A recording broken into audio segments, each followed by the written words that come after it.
¿Cómo están? Hoy vamos a llevar el tema de neuroanatomía y vamos a revisar un poco sobre la función del cerebro, su disposición, también vamos a revisar los pares craneales y vamos a ir estudiando segmento por segmento de los lóbulos frontales, occipitales, temporal, parietal. ¿Correcto? Bien. Entonces, vamos a empezar hablando sobre el cerebro. Nuestro cerebro está siendo albergado en la bóveda craneana, ¿correcto? Aquí, ¿no? Si retiramos nosotros el hueso parietal, retiraríamos también el frontal, podemos observar que estos huesos del cráneo van a brindar una protección al cerebro, ¿sí? A todo lo que sería el cerebro, ¿correcto? Entonces, aquí en el cerebro existe algo llamado la neurona. La neurona ya sería la unidad funcional del sistema nervioso. Bien, la cual se va a encargar, este cerebro se encarga de realizar actividades, múltiples funciones, a través de algunas estructuras que vamos a ir estudiando poco a poco durante el avance de la clase. Bien, ya que este pues va a estar regulando funciones corporales, por ejemplo como ser la micción, la defecación, los movimientos intestinales, la regulación de hormonas y un montón de funciones que vamos a ir viendo sobre el sistema nervioso. ¿Correcto? Bien. Además también el cerebro, al contener neuronas que son las responsables de generar y transmitir estos impulsos, los impulsos nerviosos, se distribuyen en la corteza cerebral, ¿sí? Al llegar un estímulo desde la periferia, este asciende por la médula espinal, llegando hasta lo que sería el sistema nervioso central, ¿sí? Y bueno, ahí haría una sinapsis, ahí vendría a ver los núcleos y algunas estructuras subcorticales, también como ser el tálamo, los ganglios y al final llegando al tronco cerebral y de este también el cerebro. Bien, entonces, todos estos nervios que estamos viendo en imagen, todos aquellos nervios que vamos a ver, serían el sistema nervioso periférico, ¿sí? Aunque también existe lo que serían los 12 pares craneales, los cuales van a estar distribuyéndose desde lo que va a ser la región de la cara, el cuello y también para los sistemas, ¿sí? Bien, este cerebro entonces cuenta con unos nervios que serían aferentes, los cuales son los que van ascendiendo a través de la médula espinal, ¿sí? Llevando información sensitiva, ¿sí? Lleva información sensitiva hacia el cerebro. Y existen también nervios motores, que serían los nervios eferentes, el cual está recibiendo esa información primeramente al cerebro, lo integra y luego manda una función motora, ¿sí? Una función motora por la médula espinal que va descendiendo igualmente y a través del nervio eferente llega al músculo, ¿sí? ¿Para qué? Para realizar, por ejemplo, una contracción muscular, ¿sí? Bien. Ahora bien, nosotros vamos a poner una vista superior de nuestro cerebro y vamos a poder distinguir a esta altura dos hemisferios, ¿sí? Vamos a retirar la hoja del cerebro y vamos a ver acá la primera cisura. Como ustedes podrán ver en imagen, aquí existe una cisura que es la cisura interhemisférica. Bien, esta cisura interhemisférica se encarga de dividir al cerebro en dos hemisferios, un hemisferio izquierdo y un hemisferio derecho, ¿sí? La cisura interhemisférica. A su vez, el cerebro presenta también lóbulos, que serían 4 lóbulos, ¿no? Entonces vamos a retirar para ello el hueso occipital y el hueso temporal. Bien, entonces vamos a ver acá el lóbulo frontal, ¿sí? El lóbulo parietal, el lóbulo temporal y el lóbulo occipital. Lo que se encuentra aquí por debajo del lóbulo occipital llegaría a ser el cerebelo, ¿sí? Tanto en su lóbulo posterior derecho como en su lóbulo posterior izquierdo. ¿Correcto? Estos lóbulos están separados por cisuras, ¿bien? Entonces podemos distinguir aquí primeramente una cisura, que sería la cisura de Silvio, ¿sí? La cisura de Silvio. A su vez acá vemos la cisura de Rolando y hacia posterior distinguimos lo que sería la cisura parieto-occipital. Bien, entonces gracias a esta cisura nosotros ya tenemos limitados o delimitados lo que serían los lóbulos frontales, parietales, temporales y el occipital, ¿sí? Bien, entonces vamos a empezar hablando sobre la función de lo que sería el lóbulo frontal. El lóbulo frontal tiene la siguiente función. Tendría una función motora voluntaria, una función para la motivación, también maneja la emoción, la memoria del trabajo, también tiene una memoria a acontecimientos recientes y a estímulos, ¿sí? Además que el lóbulo frontal también se encarga de controlar la conducta. Y este lóbulo frontal se ubica delante de la cisura de Rolando y por encima de la cisura de Silvio, ¿sí? Una lesión a este nivel del lóbulo frontal podría alterar la conducta del paciente, ocasionando así un comportamiento social inapropiado y una persona impulsiva. ¿Correcto? El lóbulo parietal, las funciones que incluyen a este lóbulo parietal serían la interpretación de la información sobre el tacto, también tiene la información sobre la temperatura, la extensión de lo que serían los músculos y las articulaciones, y además que brinda una información sobre la posición del cuerpo, la cabeza y los ojos. El lóbulo temporal tiene las siguientes funciones. Participa en la función de la audición, del aprendizaje y del lenguaje. Aquí este lóbulo temporal se ubica entre el lóbulo occipital y la cisura de Silvio, ¿sí? La que vemos acá. Además que este lóbulo temporal presenta dos áreas que son muy importantes para la formación del lenguaje, una área de Broca y una área de Wernicke. Esto se ubicaría así en el hemisferio izquierdo, ¿sí? Entonces estaría acá. Vamos a retirar el temporal. Y aquí en el lóbulo temporal se ubica en el hemisferio izquierdo la área de Broca y de Wernicke, que son importantes para la formación del lenguaje. Y el lóbulo occipital, que lo podemos ver aquí. Este lóbulo occipital tiene la función de recibir los estímulos visuales y procesar la visión, ¿no? Procesamiento visual. Las funciones del cerebelo no son menos importantes, ya que estas tienen la función de coordinar los movimientos y el ajuste fino de las actividades motoras. Bien. Bueno. Entonces, habiendo descrito lo que es el lóbulo, los lóbulos, los cuatro lóbulos, vamos a ir descendiendo para ir estudiando ahora la médula. Vamos a retirar el ligamento, vamos a retirar la columna cervical,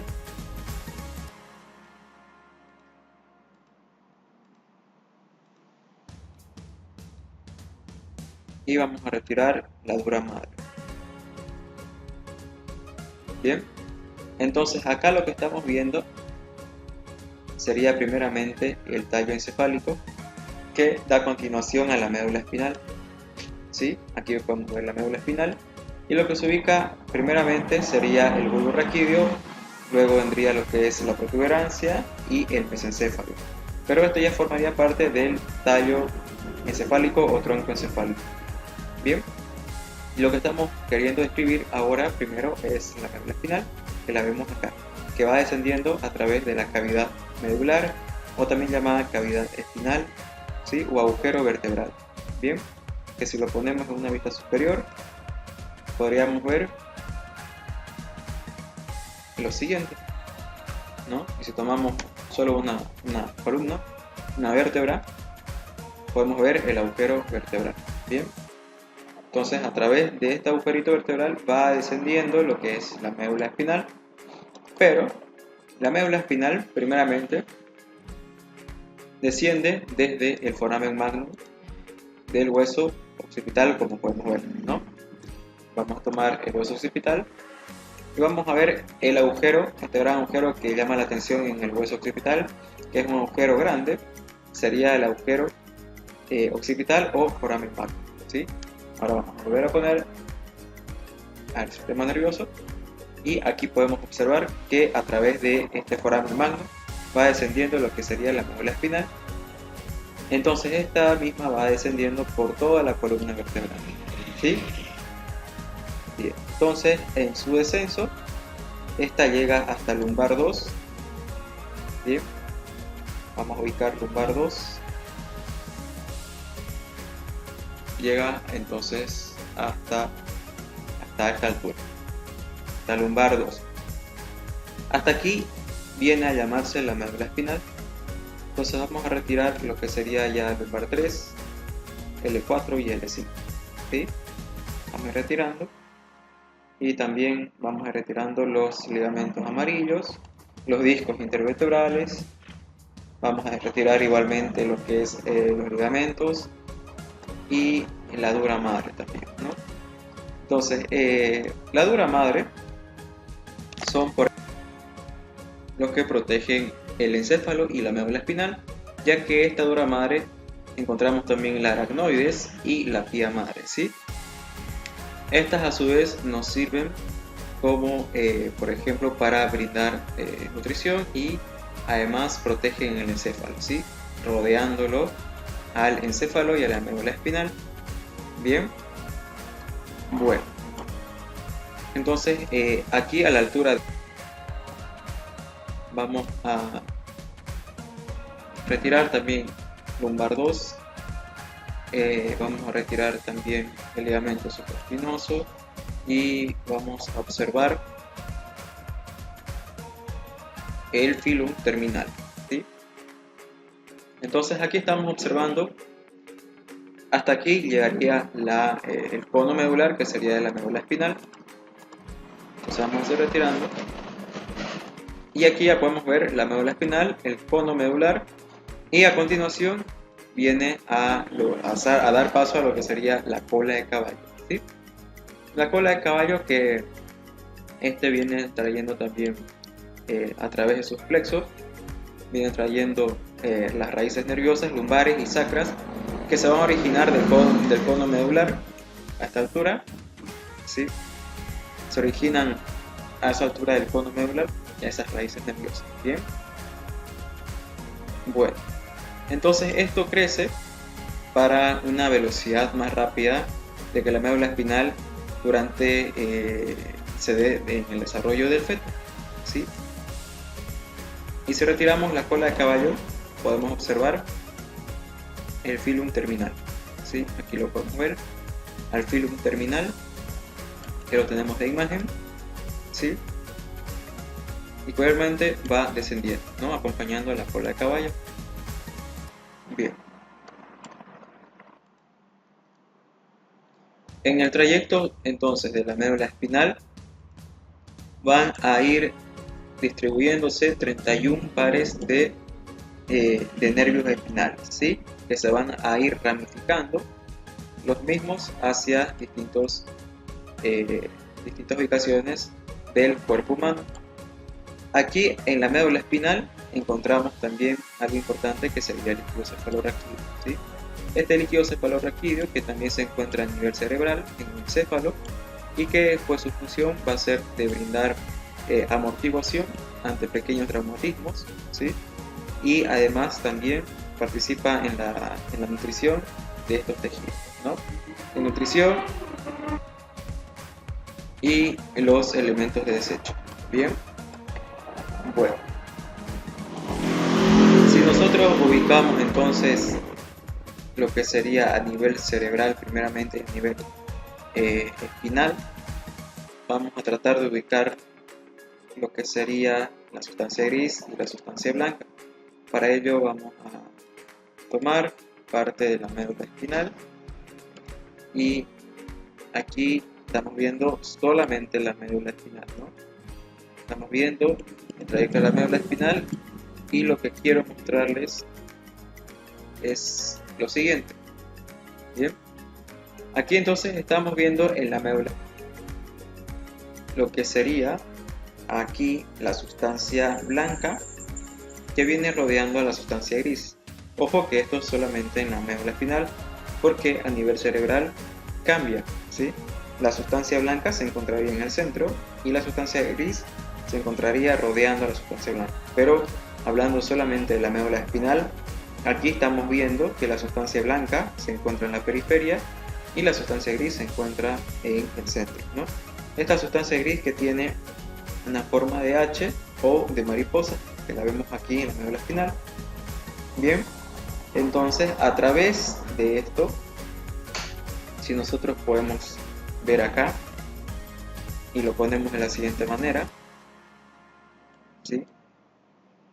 Estamos viendo a la médula espinal en su parte posterior y en su parte anterior. Bien, entonces esta parte posterior, aquí vamos a ubicar lo que sería los nervios sensitivos, que son los nervios aferentes, los cuales están ascendiendo, llevando información sensitiva hacia el sistema nervioso central, ¿no? Hacia el cerebro. Bien, hacia el cerebro. Cuando hablamos del sistema nervioso central nos referimos tanto a lo que es cerebro y médula espinal, y el sistema nervioso periférico llegarían a ser todas las raíces nerviosas que se van desprendiendo de la médula espinal. Bien, entonces acá estamos viendo la parte posterior, que es sensitiva, y la parte anterior de la médula espinal, acá son nervios motores, son nervios eferentes, los cuales van descendiendo desde el cerebro hacia las distintas regiones. Bien, son nervios motores, bien, anteriores motores y posteriores son sensitivos, correcto. Pero también tenemos que ver que en lo que sería la parte posterior de lo que es la médula existe los ganglios sensitivos. Vamos a tratar de ubicar al ganglio sensitivo, que lo podemos ver acá en la imagen. Vamos descendiendo para poder tomar claramente una imagen de un ganglio sensitivo posterior.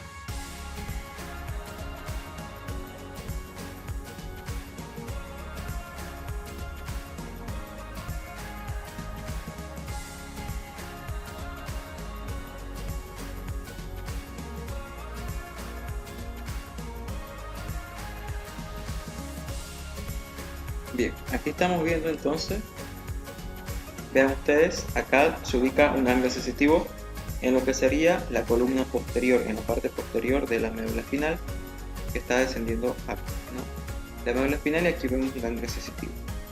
Como habíamos mencionado entonces, la parte posterior,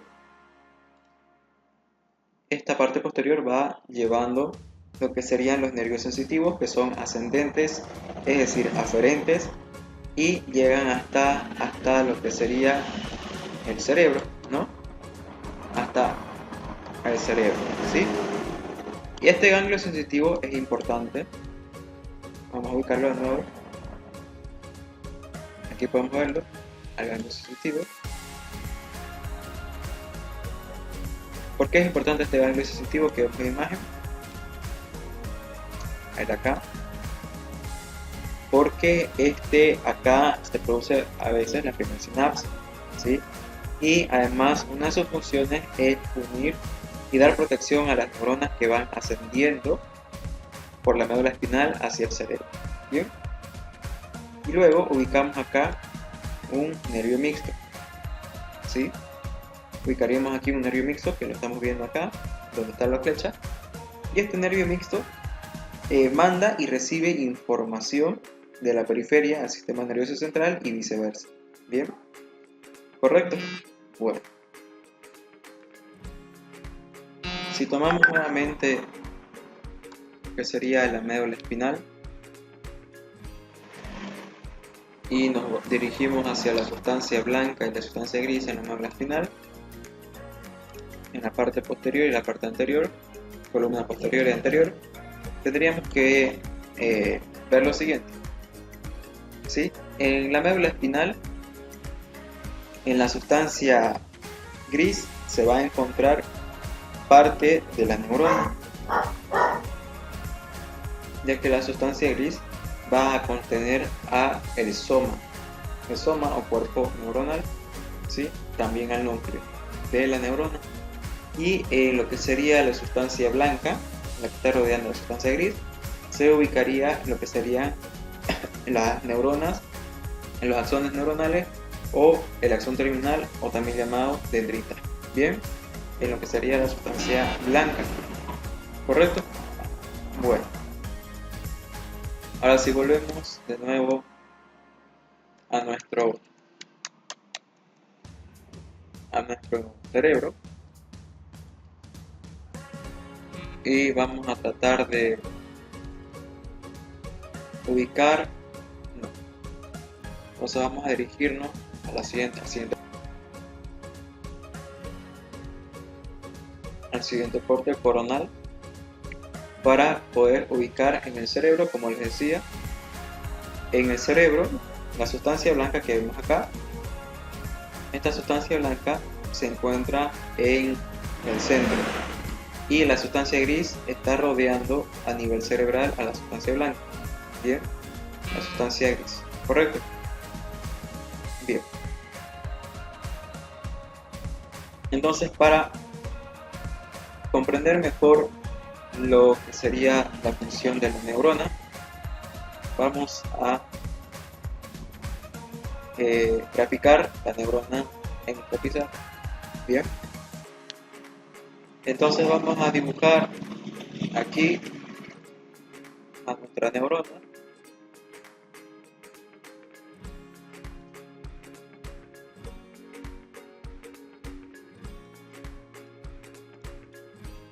Con sus células, su axón o banda de mielina, las células de Schwann, estamos viendo acá, y sus dendritos, ¿sí?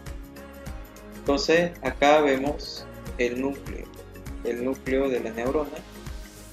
Esto sería el soma o cuerpo neuronal. Aquí buscaríamos las células de Schwann, ¿sí? Células de Schwann.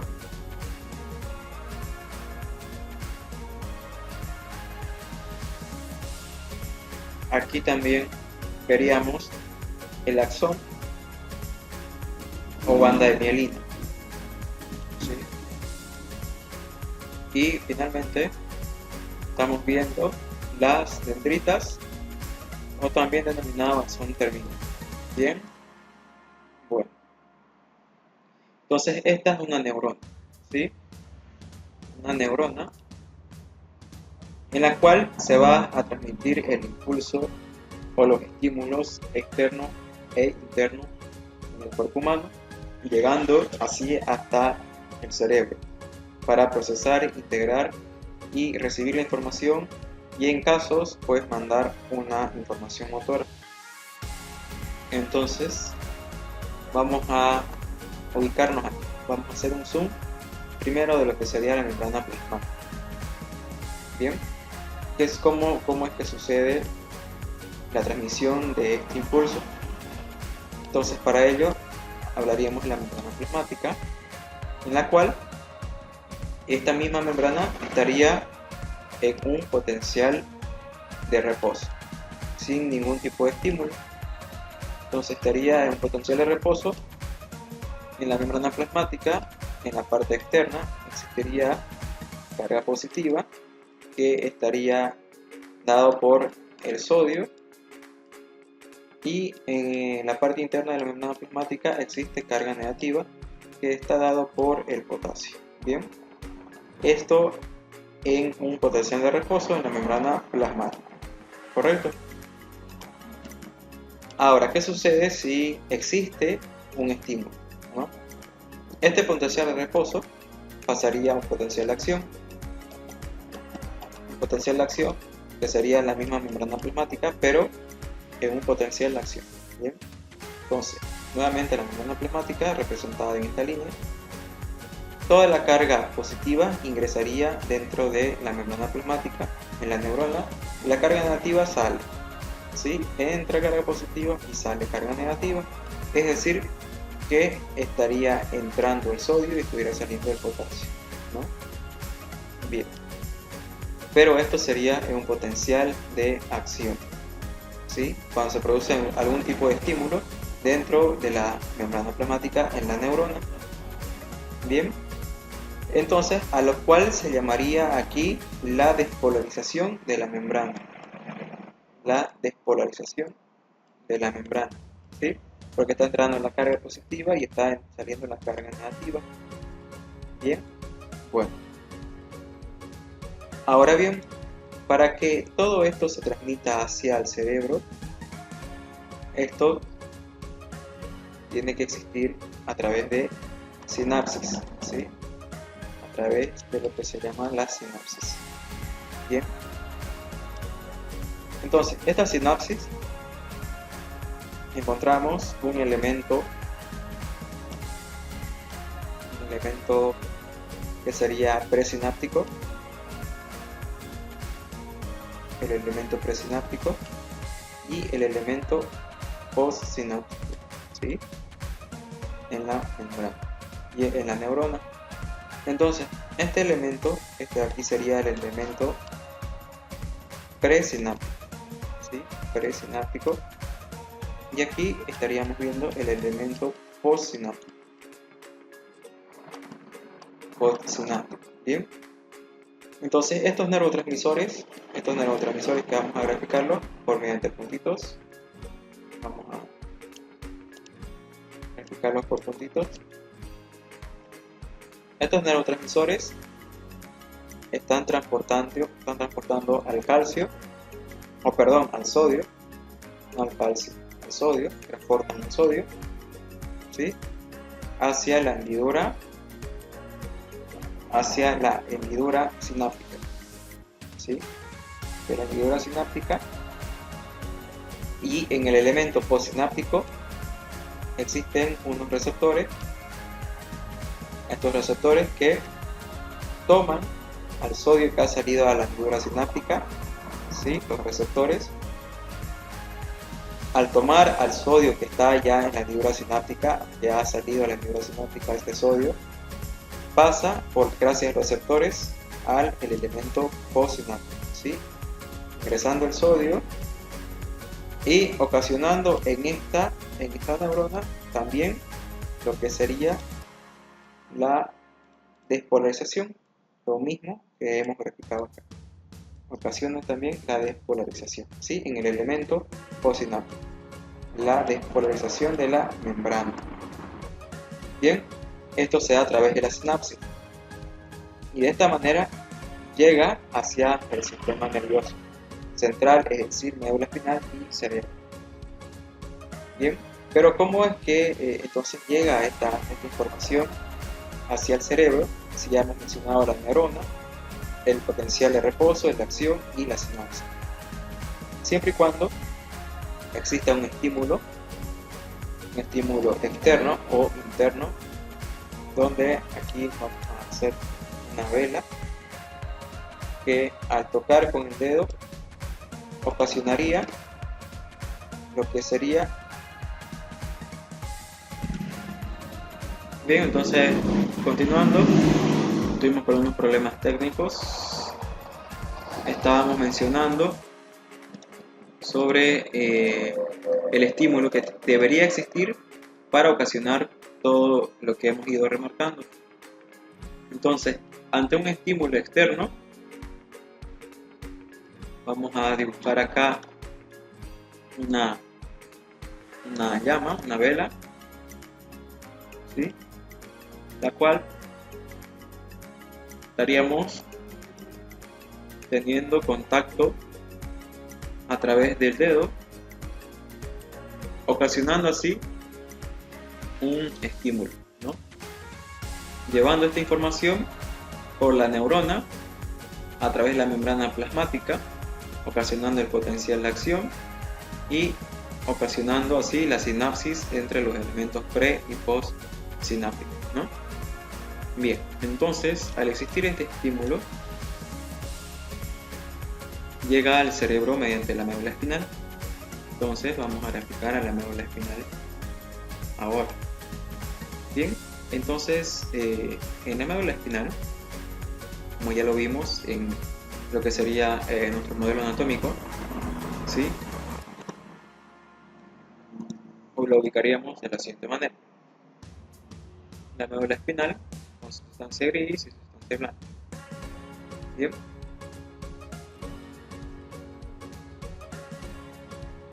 entonces ahí lo tenemos, ¿no?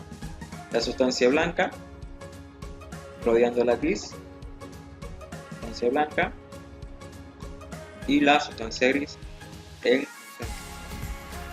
la sustancia gris que tiene forma de H de mariposa en la esquina. Bien, entonces aquí estamos viendo la columna anterior de la médula espinal, la columna posterior de la médula espinal, ¿sí? Aquí vamos a graficar entonces los nervios eferentes, que son los descendentes, nervios eferentes que van descendiendo, que por lo tanto son nervios motores, y acá vamos a graficar los nervios ascendentes, que serían los sensitivos. Bien, los nervios aferentes, ascendentes, ¿sí? Aquí estamos viendo el ganglio sensitivo, como ya lo demostramos en imagen hace un momento con nuestro modelo anatómico, ¿sí? Y aquí ambos se unen a través del nervio mixto. Entonces aquí vamos a ponerle nervio mixto, ¿sí? El ganglio sensitivo, que solamente se encuentra en la parte posterior, bien, el cual acá encontramos la primera sinapsis en su camino hacia el cerebro, y a su vez este nos brinda una protección y también unión a través de sus funciones a lo que serían las neuronas que van en ascenso hacia el sistema nervioso, o mejor dicho, hacia el cerebro. Bien, por su parte el nervio mixto, como ya mencionamos también, este nervio mixto se encarga de llevar información tanto sensitiva y motora, ya sea al cerebro, o también motora descendiendo, llevando actividad motora hacia algún músculo. Bien, bueno, entonces aquí vamos a colocarle los nervios eferentes y en la parte posterior los nervios aferentes. Ascendente, descendente. Este de aquí es motor y este de aquí es sensitivo, ¿sí? Bien. Y aquí vamos a graficar al cerebro.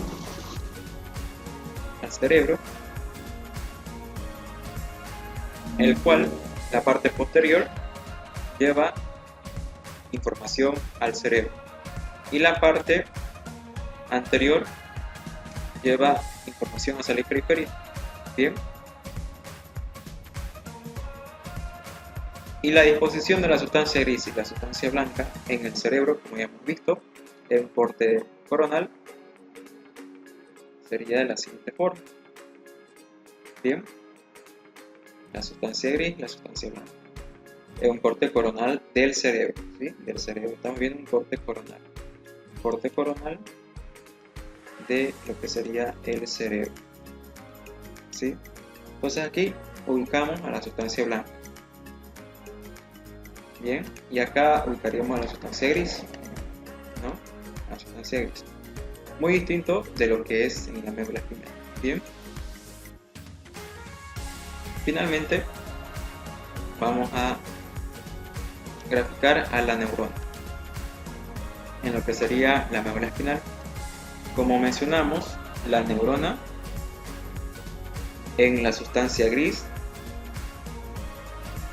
ubicamos a el núcleo y al cuerpo neuronal, ¿no? Y en la sustancia blanca, con la sustancia gris, hacia la periferia, ubicamos los axones y las neuronas terminales. Bien, esta es la disposición entonces de las neuronas en la médula espinal. Bien, bueno.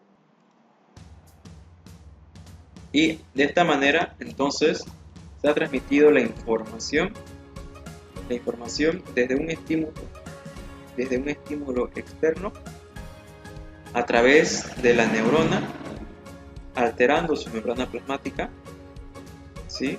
Provocando un potencial de acción, llevando a través de la sinapsis hasta el cerebro, ¿no? A través de los nervios sensitivos hacia el cerebro, pasando por la médula espinal y la sinapsis, y también descendiendo hacia lo que sería el músculo para realizar la retirada del punto de estímulo. Bien, todo esto es el medio por el cual llega la información hacia el cerebro. Bien, ahora si nosotros graficamos al cerebro, vamos a graficar el cerebro de color negro.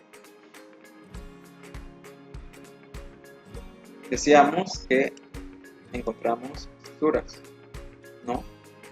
Aquí encontramos la cisura de Silvio, la cisura de Rolando, bien, y la cisura parieto-occipital, ¿ya? La cisura parieto-occipital. En una vista superior, esta es una vista lateral, en una vista superior encontramos una cisura interhemisférica, ¿no? La cisura interhemisférica,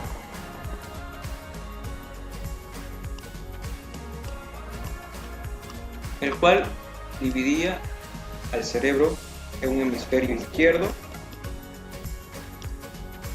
y un hemisferio derecho.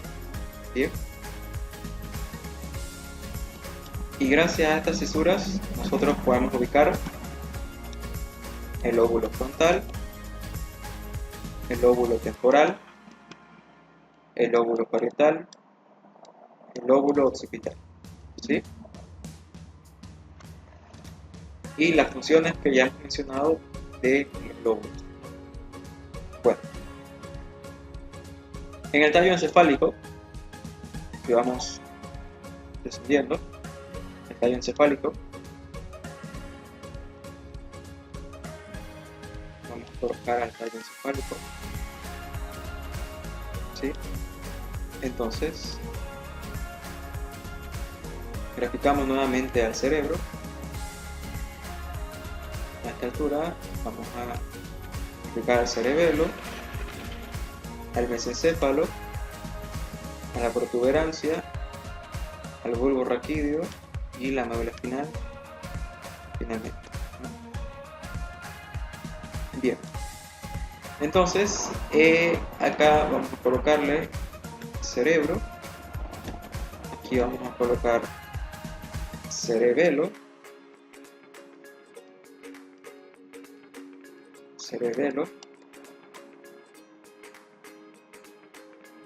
esto es lo que se denomina el tallo encefálico o tronco encefálico.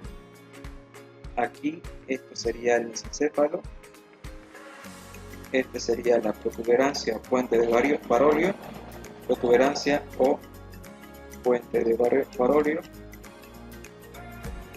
y acá el bulbo raquídeo y la médula espinal.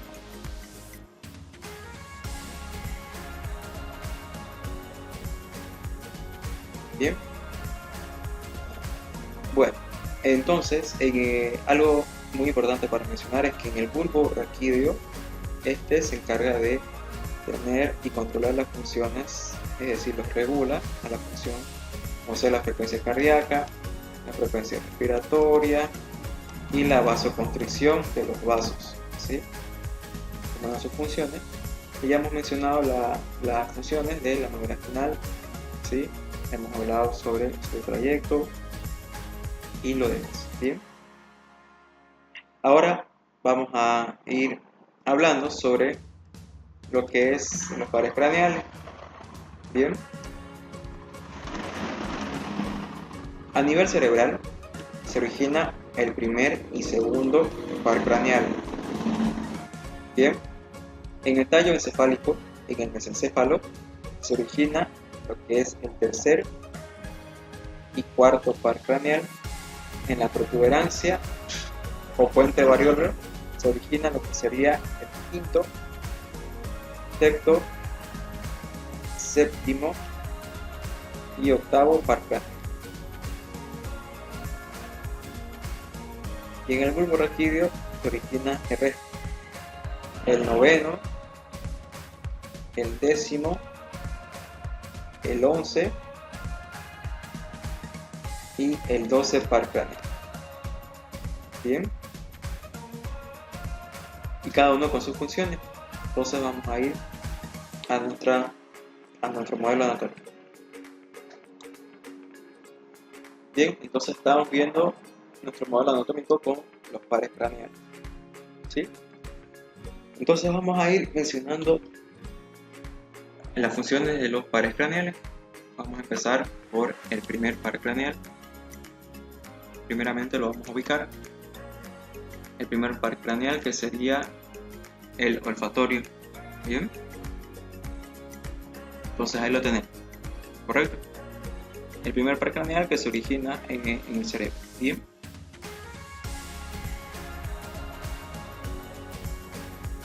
que es un nervio sensitivo y que se va a ubicar en la lámina cribosa del etmoides, y la función es como su mismo nombre lo dice, ¿no?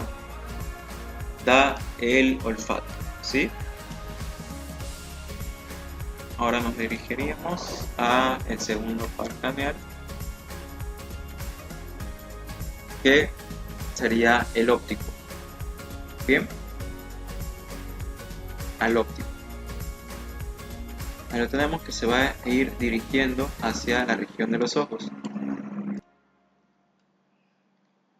Ahí vean que se dirige hacia el ojo, ¿no? El segundo par craneal, que sería el óptico, y que su función es darnos la visión.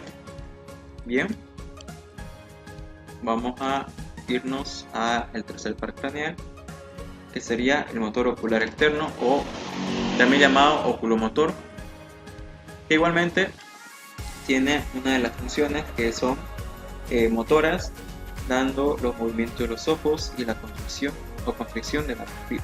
Bien, nos vamos a dirigir hacia el cuarto par craneal, que sería el troclear o patético. Bien, que lo tenemos allí. Este nervio patético también participa en los movimientos de los ojos. Veamos cómo se dirige hacia el ojo, ¿sí? El nervio patético, que es un nervio motor. Bien, nos vamos al quinto par craneal, el quinto, que sería el trigémino. Vamos a ubicar al trigémino.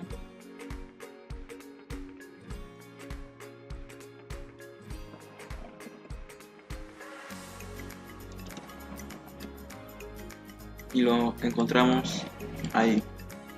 Ahí lo tenemos al nervio trigémino, que es un nervio mixto, que aquí podemos ver el ganglio del trigémino, y del cual emana las raíces, que serían la rama oftálmica, ¿sí? La rama maxilar y la mandibular. Bien, este nervio trigémino entonces da como funciones la sensación de la cabeza y la cara y los músculos masticatorios. Bien,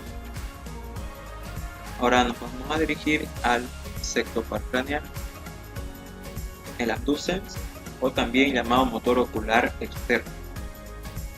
Bien, que también es un nervio motor y que da los movimientos de los ojos. porque llega también igualmente a el ojo. Bien, si seguimos, vamos a ubicar el séptimo par craneal, que sería el facial, y lo tenemos allí. Este nervio facial es un nervio mixto, ¿sí? Y tiene como función inervar los músculos de la mímica, ¿sí? Es decir, de la expresión facial, y también las glándulas lacrimales, salivares y la sensación de la lengua. Bien, nos vamos a dirigir al octavo par craneal, vestíbulo coclear, o también llamado auditivo, que lo podemos ver allí. Este nervio auditivo es un nervio sensitivo, el cual va a participar en la función de la audición. Bien, el glosofaringio, que sería el noveno par craneal, encontramos allí el nervio glosofaringio, el noveno par craneal, que es un nervio mixto que tiene como función llevar la información de la faringe, tanto del gusto, y también inerva los músculos de la deglución. Bien, ahora nos dirigimos al décimo par craneal, que es el nervio vago. Vamos a ubicarlo, el nervio vago, y le vamos a pedir que nos lo muestre. Entonces ahí vemos el nervio vago, este nervio vago que es un nervio mixto, ¿sí? Y que inerva las vísceras, ya que va descendiendo hacia la región abdominal, ¿sí? Viene descendiendo hasta la región abdominal. Luego el onceavo par craneal, que este sería el espinal.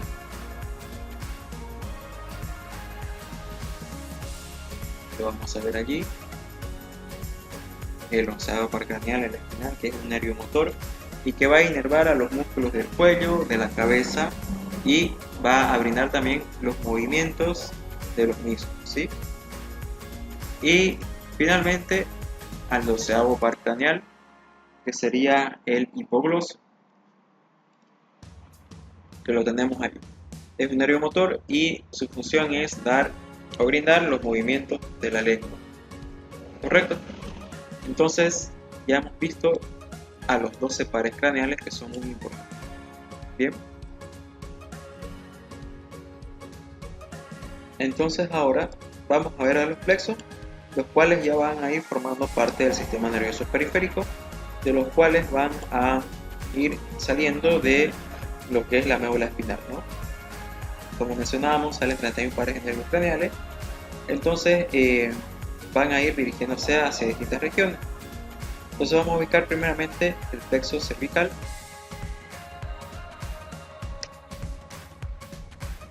El plexo cervical, que lo tenemos allí, al plexo cervical. Este plexo cervical deriva desde lo que es cervical 1 hasta cervical 4, ¿sí? Y este se encarga de inervar los músculos del cuello y la superficie cutánea de la región del cuello, ¿sí? Es decir, la piel. Y se origina también del mismo el nervio frénico, que en su descenso, este mismo nervio frénico que vemos acá, va a ir descendiendo hasta llegar a inervar al músculo diafragmático, ¿no? El músculo más importante de la respiración. A continuación, entonces, vamos a ubicar al plexo braquial.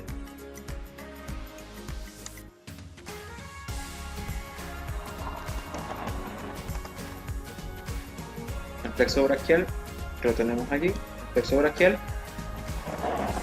Este plexo braquial que deriva desde lo que sería cervical 5, cervical 8 y torácica 1. Bien, como ya mencionábamos, todos estos son parte del sistema nervioso periférico. Y vean ustedes que estos nervios del plexo braquial terminan en los nervios de los dedos, de los brazos y las manos. Bien, y estos brindan inervación a lo que sería la piel y los músculos tanto del hombro como de los miembros superiores.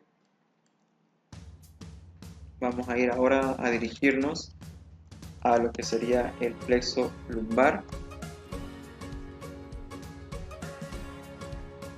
que lo tenemos allí, el plexo lumbar, que deriva desde torácica 12 hasta lumbar 4. Bien, desde torácica 12 hasta lumbar 4, y se encarga de inervar al muslo, ¿sí?, la cadera, el abdomen y la piel de esta región.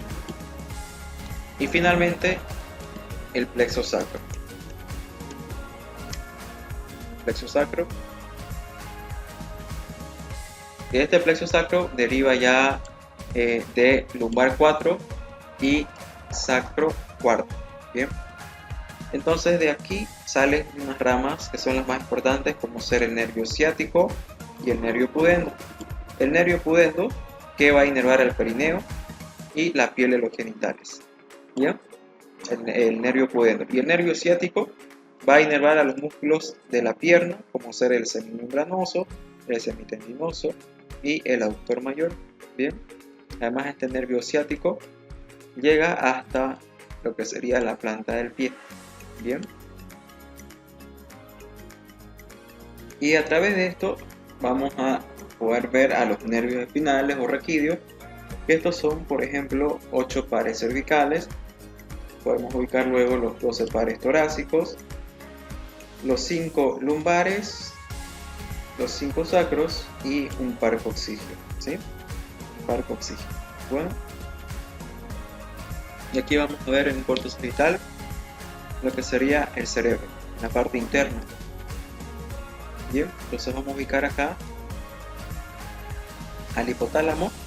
Aquí luego tenemos el hipotálamo, que es muy importante, ya que acá el hipotálamo nos va a ayudar a regular la homeostasis, va a controlar el sistema endocrino, ¿sí?, por medio de la glándula pituitaria, y va a regular también el sistema nervioso autónomo, que vamos a hablar más adelante. Y además participa también en lo que son las emociones, como por ejemplo el miedo, la ira o el placer. Bien, el tálamo lo tenemos ahí. Este participa en lo que serían las sensaciones también, el aprendizaje y la memoria. ¿Correcto? El núcleo caudado. Aquí, ahí lo saqué, vamos a poner otra vez el núcleo caudado. Aquí podemos ver al núcleo caudado, que regula los movimientos corporales, el procesamiento fino también, sensorial y motor. Bien, el putamen, aquí lo ubicamos al putamen. También es igual que el núcleo caudado, ya que van a regular lo mismo, los movimientos corporales, también la actividad sensorial y motor. Bien, y la neurona, que lo tenemos acá, la neurohipófisis, o también llamada glándula pituitaria. Esta neurohipófisis secreta y almacena las hormonas que van a controlar el sistema endocrino. Bien, es muy importante entonces esta neurohipófisis. Y aquí ubicamos a los ventrículos laterales. Estos ventrículos que se encuentran en el céfalo van a ser una cavidad que están albergando lo que sería líquido cefalorraquídeo, el cual se produce en el plexo coroideo, ¿sí?, de cada ventrículo. Y estos van a fluir hacia abajo a través de lo que sería el ventrículo lateral hacia la médula espinal, descendiendo, llegando también a la médula espinal o llevando lo que es el líquido cefalorraquídeo, ya que este líquido cefalorraquídeo, como ya mencionamos, transporta nutrientes y también desecho, y además que protege, como decíamos, al cerebro y a la médula espinal ante pequeños traumatismos. ¿Bien? Entonces acá es donde se encontraría el líquido cefalorraquídeo. Algo que se llama tercer ventrículo, y aquí ubicaríamos al cuarto ventrículo, que igualmente, ¿no? Encontramos líquido cefalorraquídeo acá, y que también se produce en el plexo coroideo. Bien, el cuarto ventrículo y el tercer ventrículo cerebral. Bien, si vemos acá la amígdala, esta amígdala es importante, ya que esta va a participar en las funciones también como ser memoria, la emoción o la vinculación entre ambas. ¿sí? Y forma parte también del sistema límbico, el cual va a estar también procesando, por ejemplo, la memoria y el olfato, ¿correcto? Y si nos dirigimos a este sector, al núcleo septal, este núcleo septal está involucrado en lo que son sensaciones de placer, también en lo mismo como ser las emociones, en el procesamiento de la memoria y también participa en el procesamiento del olfato. Forma también parte del sistema límbico. Bien. Y aquí podemos ver el quiasma óptico, ¿no? Este quiasma óptico, que sería el punto de entrecruzamiento del nervio óptico, tanto derecho e izquierdo, y que se va a ubicar en la base del hipotálamo, ¿sí? Y que tiene una forma de X, como podemos verlo acá. Bien, el derecho y el izquierdo forman una forma de una letra X. Y acá ubicamos al cuerpo calloso. Este cuerpo calloso que lo que hace es unir tanto el hemisferio derecho e izquierdo del cerebro, permitiendo la comunicación entre ambos hemisferios. Bien, haciendo entonces que el cerebro tome una función integrada de ambos hemisferios, ¿correcto? Ahí tenemos entonces al cuerpo calloso que se extiende en el cerebro. Si nos dirigimos hacia la parte posterior en este corto sagital, ubicamos aquí lo que es la glándula pineal, la cual se encarga de secretar la melatonina, ¿sí?, a lo largo del día y de la noche, ¿correcto? Y además esta se piensa que contribuye en los ciclos de vigilia y de sueño, es decir, el ciclo circadiano. Bien, y aquí ubicamos igualmente el tercer ventrículo, bien, que contiene el líquido cefalorraquídeo. Aquí veíamos lo que eran los ventrículos laterales y aquí al cuarto ventrículo, ¿correcto? Bien, entonces ahí hemos visto en este corte sagital a el cerebro. Aquí vemos todo lo que sería el cerebro, el cerebelo. Aquí estamos ubicando la protuberancia, el bulbo raquídeo, y que viene a continuación lo que es la médula espinal. Bien. Bueno, entonces vamos a ir mencionando lo que ya sería el sistema nervioso, ¿no? El sistema nervioso, tanto lo que va a ser somático, autónomo y entérico. Acá estamos viendo el sistema nervioso, tanto cerebro, médula espinal, sistema nervioso central, como ya mencionábamos, el cerebro y la médula espinal, y el sistema nervioso periférico, ¿no? Y aquí estamos viendo recalcado de color azul lo que es el sistema nervioso autónomo. Bien, este sistema nervioso autónomo es la división del sistema nervioso periférico y que se va a encargar de regular las funciones viscerales involuntarias. Bien, como por ejemplo los latidos del corazón y la contracción de los músculos lisos, ¿correcto? Entonces este sistema nervioso autónomo es inconsciente, es involuntario y es visceral.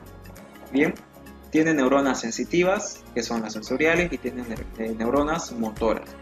Bien, las neuronas sensitivas, sensoriales, son las que van a captar cambios de presión, por ejemplo, la frecuencia cardíaca, la frecuencia respiratoria, y a través de las neuronas motoras, estas se van a encargar de, a nivel cardíaco, que se produzca la contracción del corazón.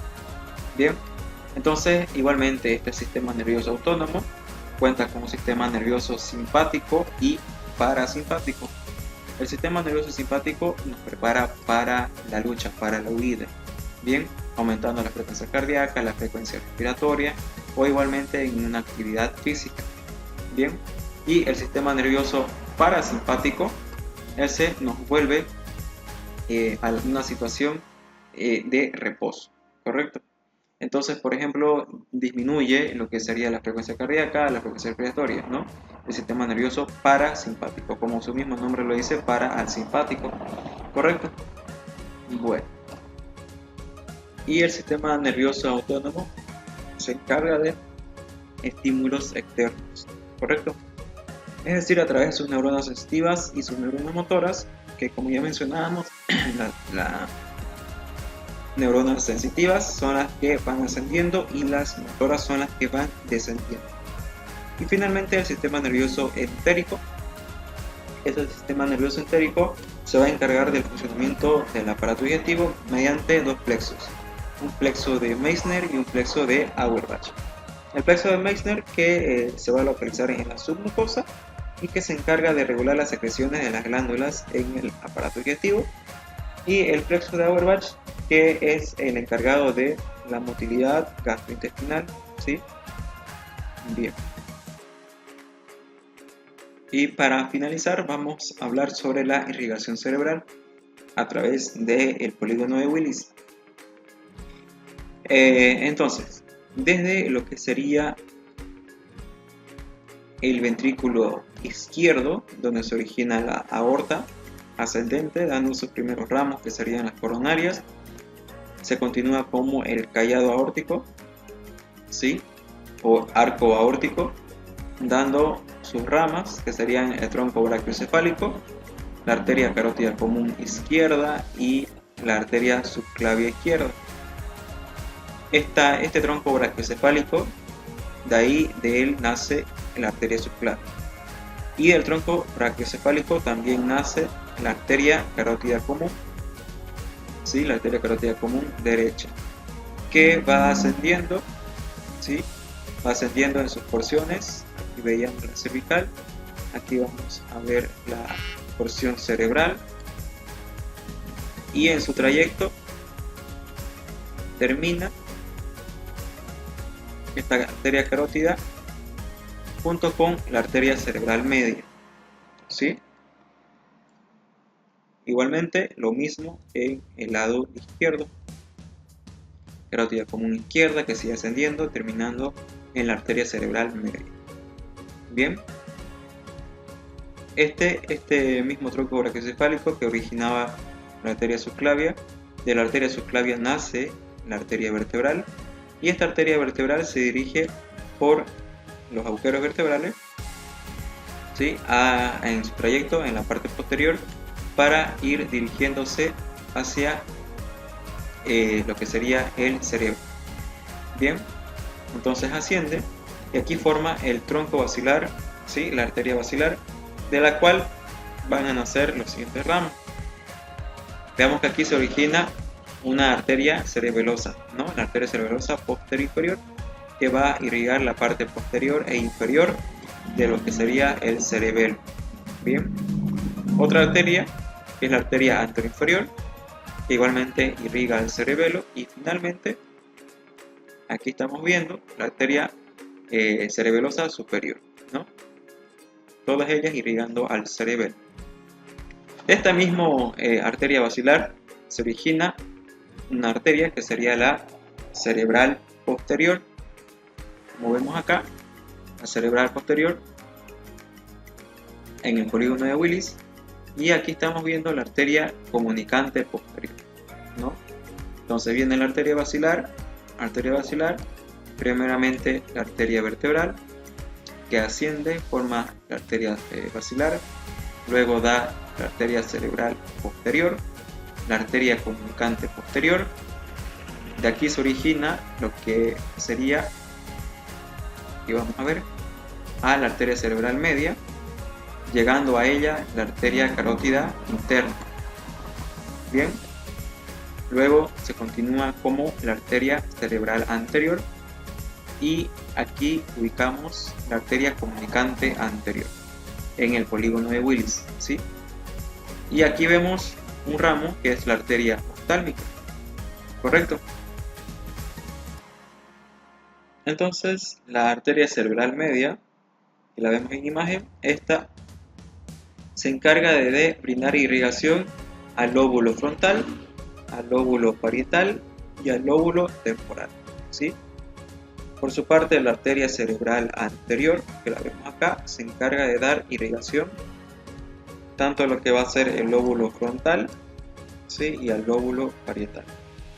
Y la arteria cerebral posterior, que la tenemos allí, esta arteria cerebral posterior irriga lo que sería el lóbulo temporal, el lóbulo parietal y el lóbulo occipital. ¿sí? Llegando así a irrigar el cerebro.